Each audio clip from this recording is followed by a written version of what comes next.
নমস্কার, ভালো আছি, ভালো থেকে অনুষ্ঠানে আপনাদের স্বাগত। আমি এই অনুষ্ঠানের যে সঞ্চালনা এই কয়েকটা দিন, গত পরশু থেকে আগামীকাল পর্যন্ত এই 4টে এপিসোড, তাতে আমি বলেছিলাম যে আমরা যে আলোচনা করছি তার কেন্দ্রে রয়েছেন, কেন্দ্রবিন্দুতে আছেন মহিলারা।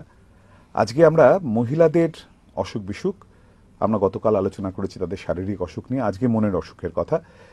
আসলে এই যে এই অনুষ্ঠানটা সিংহভাগ জুড়ে থাকেই মানুষের যে মনের সমস্যাগুলো সেগুলো। এবং আজকে আমাদের অতিথি হয়ে এসছেন আপনাদের ভীষণ প্রিয় একজন মানুষ, ডক্টর রিমা মুখার্জি। উনি আপনাদের একজন নিয়মিত অতিথি এবং মনোরোগ বিশেষজ্ঞ। আমরা মহিলাদের যেগুলো বিশেষ করে যেসব মানসিক সমস্যাগুলো আসে তাদের কাছে, সেগুলো নিয়ে আলোচনা করব। কিন্তু আপনারা ফোন করতে পারেন যে কোনো বিষয় নিয়ে। আমি আছি এবং সত্যি সত্যি একজন ভালো ডাক্তারবাবু আছেন, আপনারা কথা বলবেন। আমি ফোন নাম্বারটা বলে দিই, 40073266, 40073267, এই দুটো নাম্বারে আপনারা ফোন করতে পারেন। আর যারা পশ্চিমবাংলা অথবা দেশের বাইরে থেকে ফোন করবেন তারা করবেন 40073269, এই নাম্বারে। ডক্টর মুখার্জি, আপনাকে স্বাগত। আমি আসলে ভাবছিলাম যেটা যে আমরা আজকে যে আলোচনাটা করব সেখানে ঘুরে ফিরে মহিলাদের যেসব মানসিক সমস্যাগুলো বেশি হয় সেগুলো নিয়ে কথা বলা। আসলে মহিলা পুরুষকে আলাদা করা মানসিক রোগের দিক থেকে, এটা নিয়ে বিস্তর আপনার কন্ট্রোভার্সি আছে। একসময় অনেক, আমি 70-এর দশকে জানিয়ে ইউকেতে মানে বিলেতে এই ধরনের কাজ করার চেষ্টা করা হয়েছে। জিপিদের কাছে কারা বেশি যায়, তারপরে সাইকিয়াট্রিস্টদের কাছে কারা বেশি যায়। খুব ইন্টারেস্টিং ব্যাপার দেখা গেছিল যে জিপিদের কাছে মহিলারা অনেক বেশি যান, তাদের মানসিক রোগের কথাটা গিয়ে বলেন, অথচ স্পেশালিস্ট ট্রিটমেন্টের সময় মহিলারা কম যান, সেখানে বা পুরুষরা বেশি যায়। এবং এই হসপিটালাইজেশন, কত হসপিটালে কত রোগিনী ভর্তি আছে, তাদের মধ্যে এইভাবে একটা বোঝার চেষ্টা যে কাদের কি বেশি হয়, এবং তা নিয়ে প্রচুর বাদবিতণ্ড আছে। কিন্তু এখন মোটামুটি না 3টে বিষয় নিয়ে বলছেন WHO। আমি একদম সাম্প্রতিক একটা রিপোর্ট দেখছিলাম, সেখানে ওরা বলছে যে মেয়েদের তুলনামূলকভাবে অ্যাংজাইটি, ডিপ্রেশন, এবং তার সঙ্গে ওরা যেটা বলছেন সেটা হচ্ছে যে মানে, এবং ডিপ্রেশনে ডেফিনেটলি আমরা যেটাকে পোস্টপার্টাম ডিপ্রেশনের জায়গাটা রয়েছে, এবং ওরা এই দুটো জিনিসকে মেনলি বলেছেন। আমরা এগুলো একটু নিয়ে আলোচনা করব, এবং আমরা ফোন তো আসবেই। আমি প্রসঙ্গক্রমে আপনাকে বলি, প্রথমে একটা খুব ইন্টারেস্টিং এক ভদ্রমহিলা, তার নাম হচ্ছে ফিলিস চেসলার। ইনি একটা বই লিখেছেন, ওমেন অ্যান্ড ম্যাডনেস। তাতে উনি একটা কথা বলেছেন, সেটা খুব সাংঘাতিক। উনি কিন্তু বলছেন যে women more than men are involved in careers as psychiatric patients, এবং তার জন্য উনি দায়ী করছেন এই পুরুষ মানে পিতৃতান্ত্রিক যে ব্যবস্থা। এবং সেখানে একটা খুব সুন্দর কথা, সেটা বলছে যে মেয়েদের যে রোল প্লে করতে বলা হয়, মানে পুরুষ যেটা ঠিক করে দিয়েছে, সেই রোল প্লেটে যখন মেয়েরা করতে চায় না, তখনই তাদের স্ট্যাম্প করে দেওয়া হয় মানসিক রোগী বলে। এবং আপনি জানেন, আমার নিজের অভিজ্ঞতা, আপনার অভিজ্ঞতা, যে আমাদের কাছে যারা আসেন তাদের মধ্যে মহিলারা অন্তত খানিকটা কথা শোনেন, তারা চিকিৎসার মধ্যে থাকতে চান। পুরুষদের নিয়ে কিন্তু সমস্যা, যে মেয়েটির সমস্যা হচ্ছে মানসিক রোগ, তার জন্য হয়তো তার পুরুষ সঙ্গীটি সবচেয়ে বেশি দায়ী। কিন্তু ট্রিটমেন্টের সময় আপনি দেখবেন পুরুষ সঙ্গীর কোনো সাপোর্টই পাওয়া যায় না। তিনি চাইলে চিকিৎসাটা হবে, অত না চাইলে হবে না। এই সমস্যার জায়গাগুলো আছে।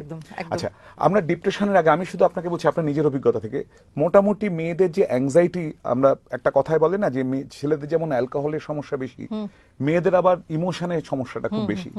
তো অ্যাংজাইটির সমস্যা যেগুলো দেখেন মেয়েদের, আপনি আপনার কাছে যারা আসেন তাদের কথা, কি কি ধরনের সমস্যা নিয়ে আসে? অ্যাংজাইটি তো একটা হচ্ছে, মানে যেটা আমরা বলি জেনারেলাইজ অ্যাংজাইটি, মানে সবকিছুতেই একটা ভীষণ দুশ্চিন্তা, যেটা আমাদের কাছে এসে দাঁড়ায় যে ছেলে কি স্বামী কাজে বেরোলে সেটা নিয়ে ভীষণ টেনশন করি, ওরা ঠিক ঠিক পৌঁছচ্ছে তো, কিছু মানে বিপদে আপদে পড়েনি, ঠিক ঠিক বাড়ি ফিরছে কিনা। তারপরে খুঁটিনাটি ছোট ছোট জিনিস নিয়ে খুব টেনশন করা। আমাদের শহর কলকাতায় কিংবা পশ্চিমবঙ্গে আমার মনে হয় যেটা একটা বিশাল বড় অ্যাংজাইটি জায়গা হচ্ছে ছেলেমেয়ের পড়াশোনা।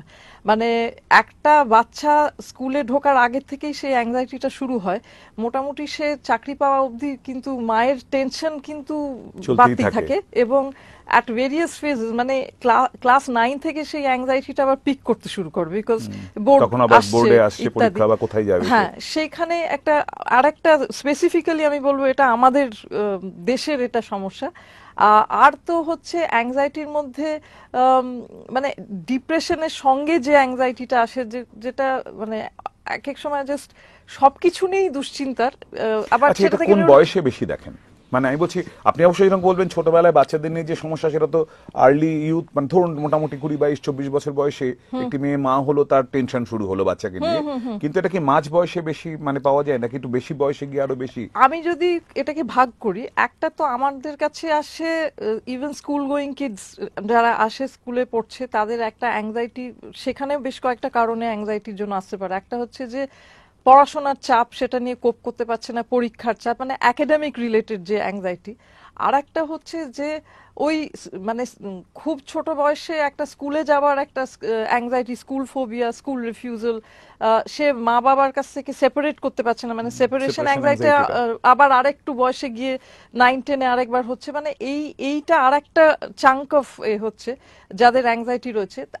আর একটা গ্রুপ ইভেন বাচ্চাদের মধ্যে হয় যে পারিবারিক অশান্তি থেকে যেটা বাচ্চাটাকে এফেক্ট করছে। মানে অনেক সময় আজকাল তো নিউক্লিয়ার ফ্যামিলিতে অনেক রকম অশান্তি হচ্ছে, বাচ্চাটার কোনো বাফারিং কোনো জায়গা নেই, জায়গা নেই। সেইখানে সে সেটাকে নিতে পারছে না। মানে একটা ছোট বাচ্চা এই মুহূর্তে আমার কাছে আছে, সাংঘাতিক অ্যাংজাইটি, সে স্কুলে গেলে সে কনস্ট্যান্টলি তার মাকে নিয়ে দুশ্চিন্তা করছে, কারণ সে বাবা মার মধ্যে খুব অশান্তি আছে। এবং এখানে বাচ্চাটা মনে করছে যে আমাকে মাকে প্রোটেক্ট করতে হবে, অতএব অনেক সময় সে স্কুলে যাচ্ছে না, বিকজ ও মনে করছে যে যে আমি বাড়ি থাকলেও বাড়িতে মাকে সামলাতে হ্যাঁ, পারবেন, হ্যাঁ, তারা হ্যাঁ, সাংঘাতিক কিছু হয়ে যাবে। হ্যাঁ, হ্যাঁ।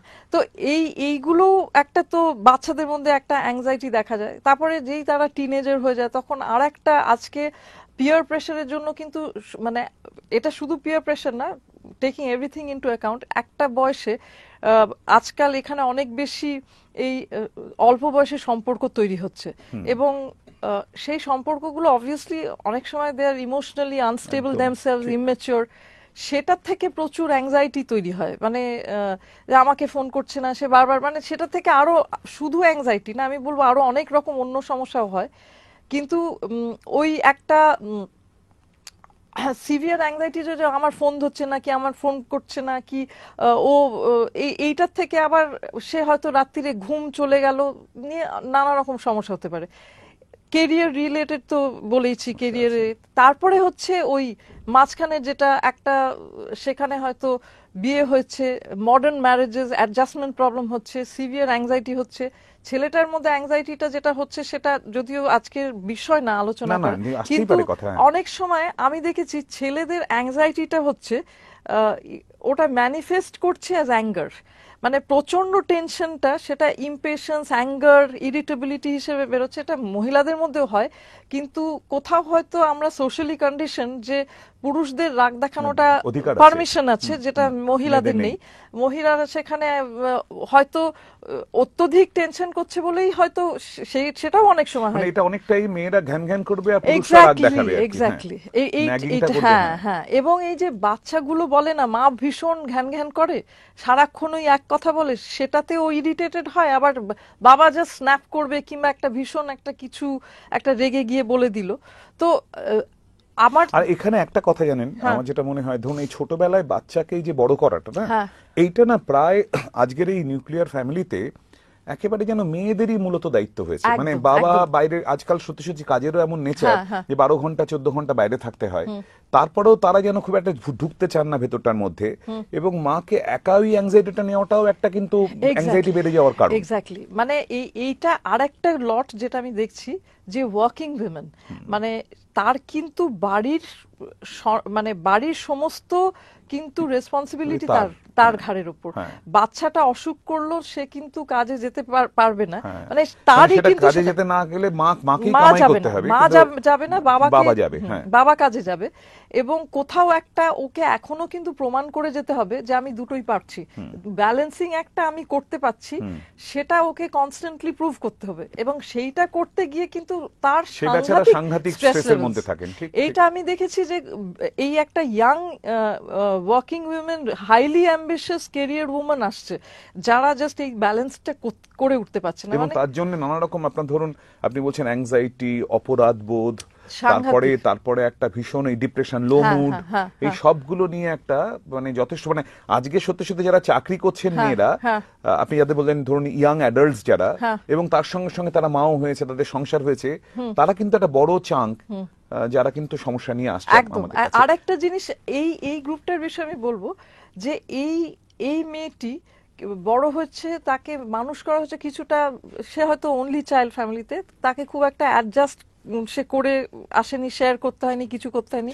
তাকে বলা হয়েছে তুমি কেরিয়ার বানাও, তার বাবা মা বলেছে। সে ফিয়ার্সলি অ্যাম্বিশিয়াস, সে একটা ইন্ডিপেন্ডেন্ট লাইফ লিড করে এসছে, সে নিজের মনের মতো করে খরচা করেছে। তো সে একটা পিরিয়ড অবধি সে কিন্তু বহাল তবিয়তে ছিল, খুব দারুণ বিন্দাস ছিল, হ্যাঁ বিন্দাস ছিল। হঠাৎ এবার সে বিয়ে করেছে, সে হয়তো নিজের পছন্দসই একজন মানুষকে বিয়ে করেছে, হঠাৎ রাতারাতি কিন্তু ইকুয়েশনটা পাল্টে যায়, এবং সেইটা কিছুতেই করতে পারে না। না শুধু সে মানুষটির সঙ্গে না, তার সঙ্গে তার ফ্যামিলিকে অ্যাডজাস্ট করা। আমি বলছি একসঙ্গে জয়েন্ট ফ্যামিলিতে না থাকলেও একটা ইন্টারফারেন্স থাকে, এবং তারপরে যে ছেলেটি বিয়ের আগে যে ছিল, বিয়ের পরে দুজনে একই রকম নয়, তাদেরও অ্যাটিটিউড পাল্টায়, তাদেরও দাবিটা জোর হয়।